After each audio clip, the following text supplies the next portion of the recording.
C'est bon, je vais couper mon micro pour vous donner la parole. À vous la parole, Salman. Merci beaucoup, merci. Donc, encore une fois, je suis ravi d'être parmi vous à l'occasion de ce congrès, ce premier congrès international sur l'enseignement, l'éducation et sur aussi toutes les nouveautés.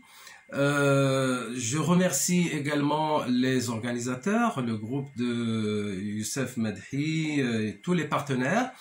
Ma communication aujourd'hui porte sur le potentiel didactique pour la socialisation, procédure et études de cas.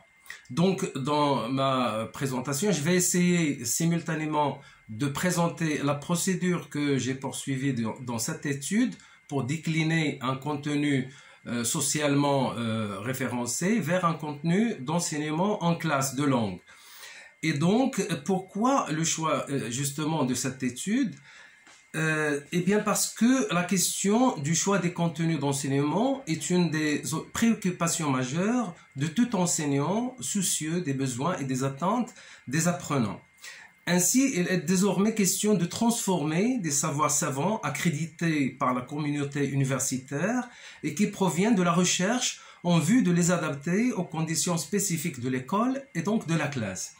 L'analyse universitaire est donc un préalable nécessaire pour dégager un potentiel didactique que la transposition didactique rend accessible aux apprenants. On voit bien qu'un support didactique, comme par exemple dans le cas présent, un film ou un roman, n'est pas introduit à l'école de manière brute, c'est-à-dire de la matière première. Autrement dit, l'enseignant détermine le potentiel de ces documents en termes d'acquisition langagière. Oui, oui. Je m'excuse l'interruption, mais on voit toujours votre page de garde. Il n'y a pas de diapo qui défile. D'accord, exactement. Voilà, c'est la problématique. Voilà. Donc, bon, tout ça, c'est bon, autour de cette problématique. Merci pour le rappel. Et donc, voilà, je suis en train de disséquer un peu ma problématique. Et donc, j'ai dit que l'enseignant détermine le potentiel de ces documents en termes d'acquisition langagière, socioculturelle et aussi les valeurs humaines universelles qu'ils véhiculent. Ce travail réflexif et sélectif en même temps est nécessaire avant de fixer les objectifs d'apprentissage du français en l'occurrence. Il est question dans cette communication de s'interroger sur ce qu'est l'analyse du potentiel didactique, mais à travers la représentation de l'enfant dans un film et un roman, objet de l'étude. C'est le film, c'est Les Chevaux de Dieu de Nabil Ayouch, le réalisateur qui a adapté le roman Les Étoiles de Sidi Moumen de Mahi Bimbine. Donc nous verrons à ce sujet comment s'effectue la déclinaison de savoir à partir de ces corpus. Et les questions, donc, ici, de s'interroger sur l'analyse, premièrement, et puis, dans un deuxième moment, nous verrons comment, à partir de la discussion et de l'interprétation des statuts d'enfants mis en scène dans ces deux corpus, et la détermination de type de relation qu'entretient les personnages enfants avec leur milieu d'appartenance familiale et sociale. Donc, il est possible à partir de là de mettre en place des propositions didactiques et celles-ci envisagent le développement socioculturel et linguistique des apprenants et en même temps ouvrant des pistes pédagogiques nouvelles pour les enseignants. Nous verrons enfin que nous essaierons de montrer comment, à partir des documents que nous avons pu analyser, qui ont été extraits du corpus, les enseignants seraient conduits à réfléchir à ce qu'il serait possible de proposer aux apprenants, ce qui débouche au bout du compte sur la proposition d'une piste, on va dire, d'unité ou de programme pédagogique contenant des tâches d'apprentissage. Alors, l'analyse donc du potentiel didactique du film Les Chevaux de Dieu et du roman Les Étoiles de Sidi Moumen est une phase transitoire entre l'analyse universitaire du contenu et une éventuelle mise en œuvre pédagogique possible. Dans la perspective qui nous intéresse ici, faire des propositions didactiques à partir des analyses et des interprétations de ce corpus exige une sélection de contenus susceptibles d'être exploités, c'est-à-dire en fin de compte enseignables. Alors, l'analyse nous montre que les statuts d'enfants représentés dans le corpus de notre étude ont fait émerger une image d'une enfance, on va dire, écrasée et souffrante. Et nous avons pu aussi dégager une typologie de ces figures d'enfants. Donc, pour abréger, il y a l'image de l'enfant évadé dans un monde autre, l'enfant violenté ou violent, l'enfant fragile, l'enfant idéalisé, l'enfant témoin et l'enfant en quête d'identité. Alors, autour de ces statuts construits, plusieurs thématiques ont été, on va dire, abordées dans les textes romanesques et filmiques, et elles montrent en quelque sorte des thématiques comme la mendicité, la violence physique, morale, sexuelle, l'immigration, le terrorisme religieux en particulier, le rêve et l'identité aussi. Donc les deux auteurs ont abordé ces thématiques pour montrer une enfance sous une image sombre. Alors, les données recueillies sont susceptibles d'être exploitées dans le contexte de l'enseignement-apprentissage du français et plusieurs possibilités et pistes didactiques sont ouvertes. Nous avons donc proposé ici d'analyser la représentation d'un enfant en quête d'identité. Alors, pour cela, la question qui s'impose, c'est qu'allons-nous mettre en évidence à l'issue de cette analyse et vers quoi voulons-nous guider les apprenants en moyen des données ou de documents qu'on leur propose? Alors, les opérations qui feront émerger le potentiel didactique dissimulé dans le corpus analysé sont organisées comme suit. Et donc, premièrement, la détermination de l'écart entre la conception que se font les apprenants du concept de l'identité et le contenu des documents qu'on leur propose en classe. Extraits de romans, séquences filmiques ou plans de films. Deuxièmement, l'étude critique de cause à effet du concept de l'identité en congruence avec les conditions de vie des personnages représentés dans les deux récits.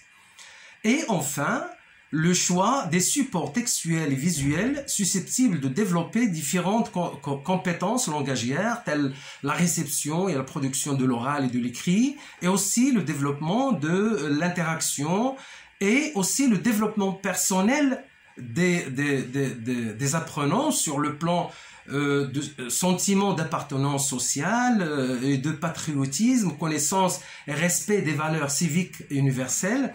Donc ce potentiel revêt en conséquence plusieurs formes, d'abord linguistiques, sociolinguistiques, pragmatiques et culturelles. En conséquence, nous avons retenu pour cette unité de travail que nous proposons la thématique qui s'annonce comme suit: représentation de l'enfant en perte d'identité. Voilà donc en tête. Et puis, pour mettre en exergue le potentiel didactique possible du corpus étudié à travers cette thématique, plusieurs interrogations s'imposent. Alors, d'abord, quelle vision donnent les apprenants au choix, au lycée, au collège, à l'université, à la notion d'identité? Deux, comment elles conçoivent les différentes formes d'identité, individuelle, personnelle, collective, sociale, etc. Qu'est-ce qui exprime dans le roman et dans le film la perte d'identité des personnages enfants? 4. Les enfants de la marge mis en scène sont-ils en perte d'identité? De quelle forme d'identité? Individuelle ou sociale ou autre? Et enfin, quels sont les droits de protection de l'enfant faisant défaut et contribuant à la perte d'identité des apprenants? Alors, pour décliner ces contenus, des supports didactiques sont envisagés, et cela pour rendre enseignable le contenu des œuvres analysées. Et donc, nous avons choisi plusieurs supports, comme vous le voyez là sur les slides. Là, ce n'est qu'un exemple, je ne vais pas les lire pour respecter un petit peu le temps qui m'est imparti. Donc, des supports Et puis, à partir de l'étude minutieuse et l'analyse de ces supports, on dégage ce qu'on appelle le potentiel linguistique, hein, le répertoire linguistique, syntaxique, grammatical, et puis aussi toutes les formes qui permettent à l'enfant de développer ses compétences langagières à travers ces textes choisis. D'autre part, le potentiel, bien évidemment dans le film comme dans le roman, dans les extraits choisis. Et puis le potentiel, on va dire, linguistique, potentiel socio-linguistique. Et là, le but est de repérer, de reconnaître et savoir utiliser la langue courante, axée dans la culture marocaine. L'objectif est de prendre la parole en français. Hein. Les enfants, ils doivent utiliser leur langue en milieu social. Et puis le potentiel pragmatique et le potentiel culturel. Donc sans entrer dans les détails, puisqu'il y a toujours cette exigence temporelle. Après, donc, on passe à la conception de propositions de tâches, hein, pour mettre en œuvre cette conception-là. Et donc ça va être sur, on va dire, deux formes de tâches. D'abord des micro-tâches. Ce sont donc des tâches d'apprentissage de langue et de développement de compétences d'échange et d'interaction dans une classe de langue. Ces tâches, elles se construisent par paliers, c'est-à-dire avec une certaine progressivité selon le niveau des apprenants. Et il y a plusieurs tâches ici, sans les lire. Et puis, il y a aussi des macro-tâches. Ce sont des tâches, on va dire, d'une certaine complexité et qui vont préparer les apprenants à utiliser leur langue apprise dans un contexte qui ressemble à la vie sociale, comme par exemple dans des clubs culturels où ils présentent par exemple une étude sur la tolérance, sur la perte d'identité ou sur la nouvelle identité universelle, etc. Et donc, pour conclure, je dirais, l'analyse et l'interprétation du corpus de notre étude offrent un potentiel didactique exigeant, sélection et choix en fonction de l'unité didactique proposée. Donc, la liberté est offerte aux enseignants selon le niveau de leurs élèves et selon leur contexte particulier. Ce potentiel est orienté vers la thématique de l'identité, dans notre cas, c'est à titre illustratif, en termes d'acquisition du français par le développement des compétences langagières et des valeurs nationales et universelles. Nous avons donc choisi 3 extraits, donc un certain nombre d'extraits et de séquences de films. Et à partir de ces documents, nous avons montré comment concevoir des potentiels didactiques, linguistiques, socio-linguistiques, pragmatiques et culturels. De plus, nous avons proposé à travers ce procédé ou ce modèle 2 catégories de tâches, des macro-tâches et des micro-tâches, dans l'esprit de attiser la réflexion des enseignants lors de leur intervention pédagogique. Donc sur ce, je tiens à vous remercier pour votre attention.